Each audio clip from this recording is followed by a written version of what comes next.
Diretamente do Brasil, Brasília, Distrito Federal. Quem vos fala, mestre Dinho, trazendo sempre informações na palma da sua mão, com notícias de utilidade pública, nacional e internacional. Contra Bolsonaro, Moraes eleva os abusos a um novo nível.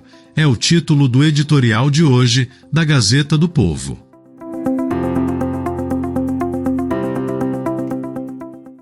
Na aplicação do direito penal do inimigo à brasileira, todos os cidadãos considerados, entre aspas, ameaças ao Estado ou ameaças à democracia, têm sido sumariamente destituídos de todos os direitos legais que uma sociedade civilizada lhes concede no curso de um processo penal.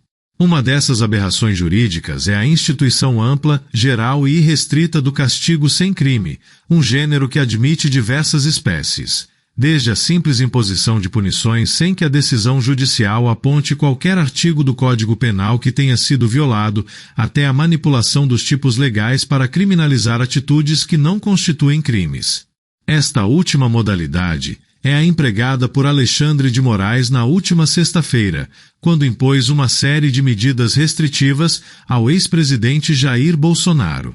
Moraes alegou que Bolsonaro está alinhado com seu filho Eduardo, ticando atos ilícitos que, segundo a Polícia Federal, poderiam constituir os crimes de coação no curso do processo, artigo 344 do Código Penal, embaraço a investigação de infração penal que envolva organização criminosa, artigo 2º da Lei das Organizações Criminosas. 12.850-13. A negociação com governo estrangeiro para que este pratique atos hostis contra o Brasil, que violaria o artigo 359-I do Código Penal, e, como não poderia deixar de ser, abolição violenta do Estado de Direito, artigo 359-L do Código Penal. Que atos seriam esses?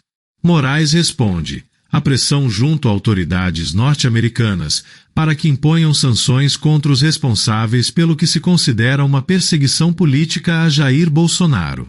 Moraes nem se preocupa em ocultar a relação entre suas decisões de sexta-feira e a imposição de uma tarifa de 50% sobre produtos brasileiros importados pelos Estados Unidos, anunciada pelo presidente Donald Trump em 9 de julho.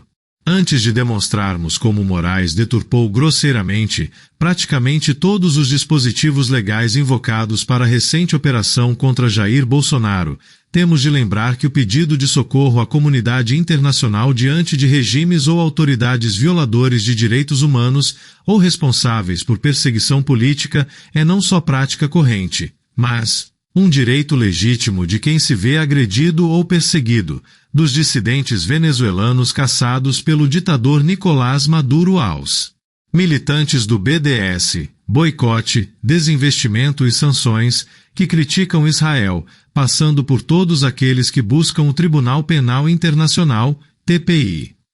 Recentemente lembramos como Lula, enquanto respondia a processos na Lava Jato, enviou seus advogados à Europa para uma turnê de desmoralização do judiciário brasileiro. E mais, no fim de 2018, a então líder da Articulação dos Povos Indígenas do Brasil, a PIB, Sônia Guajajara, hoje ministra dos Povos Indígenas, deu entrevista ao jornal britânico The Guardian, pedindo que a União Europeia aplicasse sanções ao Brasil, boicotando produtos agrícolas brasileiros. Todos esses pleitos podem ser mais ou menos razoáveis, mas não são nem ilegais, muito menos atentatórios à soberania de qualquer país. Pelo contrário, são críticas legítimas a governos, amparadas pela liberdade de expressão. Por si só, esse fato já bastaria para mostrar o absurdo da argumentação de Moraes. Mas o ministro, em vez de reconhecer que não havia crime algum, resolveu dobrar a aposta. Por mais que um cancelamento de visto não tenha nenhum poder de interromper, atrapalhar ou suspender um processo penal, Moraes viu ali a tal coação, que, ainda por cima, exige o uso de violência ou grave ameaça, o que não aconteceu, e o tal embaraço à investigação. Ao citar o artigo 359-I, todos os envolvidos na caça às bruxas Polícia Federal, Procuradoria-Geral da República e Moraes cometem uma omissão grave, pois o artigo citado não fala simplesmente em, entre aspas, atos hostis, mas em atos típicos de guerra contra o país. Nem o mais entusiasmado leitor de Tom Clancy ou autores semelhantes classificaria assim o tarifaço de Trump. A medida é um ato de política comercial que cita, sim, motivações políticas, de forma bastante atabalhoada, como já lembramos neste espaço, mas nunca um ato típico de guerra. Quanto ao artigo 359-L, a definição de ataque ao Estado de Direito já foi tão alargada, cabendo até pichações com batom em estátuas, que o texto legal já perdeu completamente o sentido. Como se não bastasse, mas também de forma muito previsível, Moraes novamente impõe medidas completamente desproporcionais ao ex-presidente. Impedir o contato entre pai e filho, por exemplo, não apenas é decisão irrazoável, mas atentatória contra a dignidade humana, atentado em que Moraes é reincidente, pois já proibiu o tenente-coronel Mauro Cid, ex-ajudante de ordens de Bolsonaro, de receber visitas do pai. A proibição do uso de mídias sociais, como já lembramos à exaustão, constitui censura prévia inconstitucional. Se de fato há algum receio quanto à possibilidade de que o ex-presidente deixasse o país, o monitoramento eletrônico deveria bastar. Todo o resto, que mais se assemelha a uma prisão em regime semiaberto, é bastante desproporcional e absurdo, ainda mais quando se trata de alguém que, recorde-se, nem sequer foi condenado por nada, ainda respondendo a processo. A cereja do bolo, até o momento, veio nesta segunda-feira, com nova ordem impedindo, abre aspas, transmissões, retransmissões ou veiculação de áudios, vídeos ou transcrições de entrevistas do ex-presidente em qualquer das plataformas das redes sociais de terceiros, sob pena de imediata revogação e decretação da prisão, fecha aspas. É maquiavelismo puro. Moraes não impede Bolsonaro de conceder entrevistas, proibição que o ministro tem imposto a vários dos réus e condenados do 8 de janeiro, afrontando a jurisprudência do próprio STF.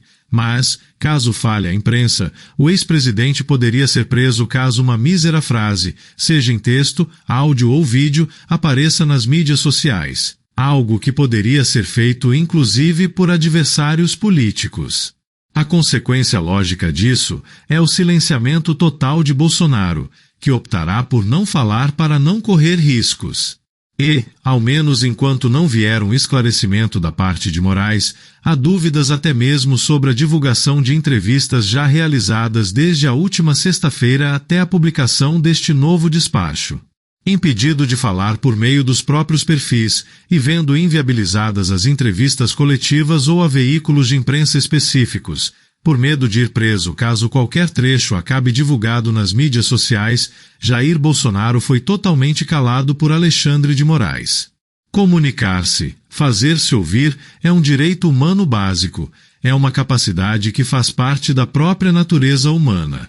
Quem tem sua voz eliminada de forma tão autoritária, tão ditatorial, é preciso dizer, chamando as coisas pelo nome, continua a existir, mas está praticamente morto para a sociedade, pois já não pode dizer o que pensa.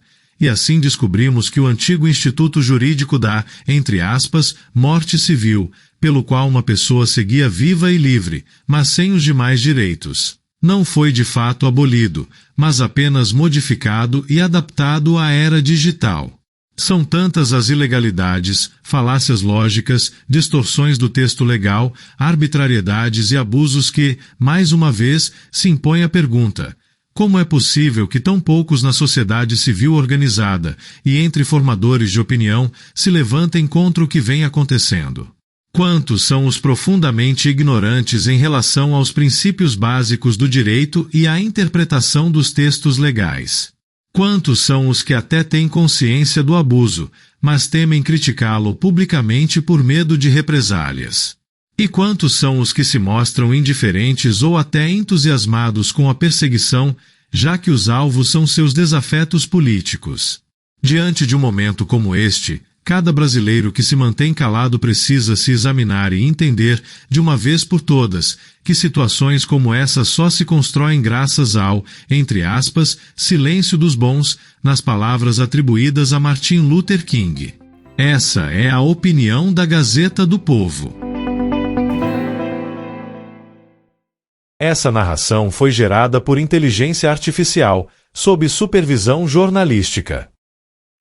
Diretamente do Brasil, quem vos fala, mestre Dinho, trazendo sempre informações na palma da sua mão. E o meu convite especial, por gentileza, entra na descrição desse vídeo. Urgente! Clicar nos links abaixo. É uma surpresa e você pode ganhar muito dinheiro. Repito, urgente, clicar nos links abaixo. É uma surpresa e você pode ganhar muito dinheiro.